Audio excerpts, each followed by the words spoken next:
Құрметті халайық, шамамен осыдан 2 күн бұрын Молдова мемлекеті ТМД-ның құрамынан шығу туралы шешім қабылдады. Яғни Молдованың парламентіндегі депутаттар осындай маңызды құжатты қабылдады.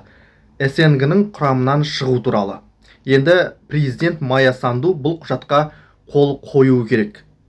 Бұған дейін ел билігі ТМД-дан әлдеқашан алыстап кеткен болатын. Олардың түсіндіретін басты нәрсесі мынау. Бұл ТМД бір уақыттары құрылған ұйым.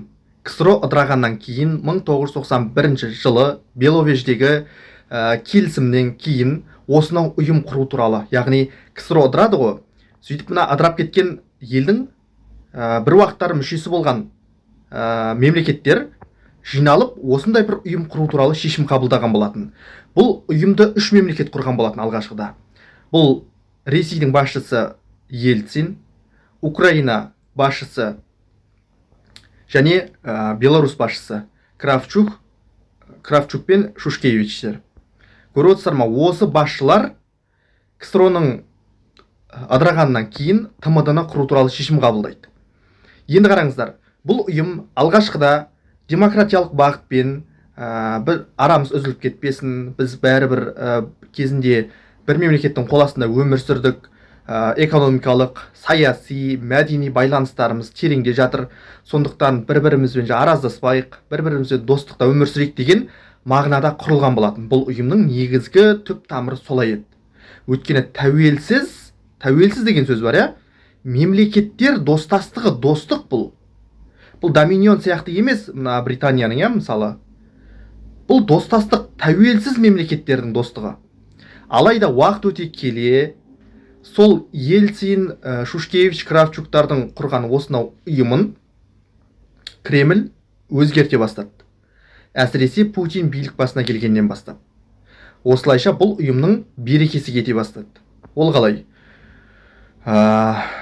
Ресей әскерінің Кавказдағы ойранын жақсы білесіздер. Грузияға басып кіргендегі ойранын білесіздер. Қанға бөктірген бейбіт елдің тас-талқанын шығарып. Осыдан кейін 93 жыл Грузия дейтін мемлекет ТМД-ға мүше болып кіріп еді, 2009 жыл бұл шығып кетті ТМД-дан.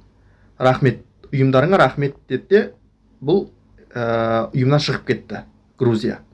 Балтық елдері әуел бастан қоя қойыңдар, бұл бұндай ұйымдарыңа рахмет, құтылғанша шықты. Бұлар кірмей жатып бірден шығып кетті. Балтық мемлекеттері. Эстония, Латвия, Литва сияқты елдер. Бұларда Европаға қарай бет түзеу басталды. Осылайша қазіргі кездегі ол жақтағы елдердің демократиясы, экономикасының күш қуаты Европамен шамалас деуге болады. Балтық бойындағы елдер. Ал бұл ұйымға мүше мемлекет енді Молдованың өзі бұл ұйымға есігін тарс жауып отыр. Молдова парламентіндегі депутаттардың арасында қаншама айтыс-тартыс болды. Олардың ұстанып отырған позициясы мынадай. Бұл ұйым әуелгіде демократиялық ұйым болып құрылғанымен, бір-бірін сыйлау, тәуелсіздікке кепілдік беру, олардың басқа мемлекеттің территориясына тиіспеу, қол сұқпау, олардың ішкісіне араласпау сияқты негізгі қағидаттарын өзгертіп, бұл ұйым енді Ресейдің қол шоқпарына, Ресейдің саяси қысымы, Ресейдің жасап отырған әңгір таяғына айналып отыр деген мысалды келтірді Молдова депутаттары. 101 депутаттың Молдовада, ойлаңыздар, бұлаяқта да бір керемет бір, қалай айтуға, Европа болып кеткен қатты бір несі жоқ. Молдова енді Европа, шығыс Европа ғой, бірақ бұл елде де проресейлік күштердің бар екені анық. Ойлаңыздар, 101 депутаттың Молдовада 60-ы қолдап дауыс берген. Осылайша көпшілік дауыспен осы шешім қабылданып отыр. Бұл жақта да ТМД-ның құрамынан кетпек дейтін күштер жеткілікті Молдовада. Бұл ел соншалықты бір алып мемлекет емес, бірақ осының өзінде Майя Санду бастаған Молдова елі Путиннің жасап отырған Украинадағы мына іс-әрекеттерінен шошынып Кремльден алыстауға кірісті. Өйткені бұған дейін Майя Сандуға және оның айналасындағыларға қатты қысым жасалды. Бұлар мына Ресейдің газына тәуелді. Енді Евроодақтың экономикасына бейімделе бастады. қазіргі кезде 50%-нан астам экономикасы Европаға бағытталып отыр. Ресейдің ықпалы, саяси, экономикалық ықпалы күрт азайып кетті бұл елде. Енді келіп ТМД-дан шығу туралы парламентінде осында шешім қабылданды. 2 сәуір күні. Осыдан шамамен 2 күн бұрын.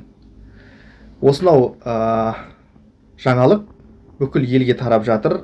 Арменияның ОДКБ-дан шығып кеткен. Білесіздер, әскери ұйым Армения билігі өз елінде демократия тым қатты күшейіп кеткені соншалық, Пашинянның айтқан сөздерін білетін шығарсыздар, Путинге не деп айтқанын. Міне осындай өзгерістер болып жатыр айналамызда.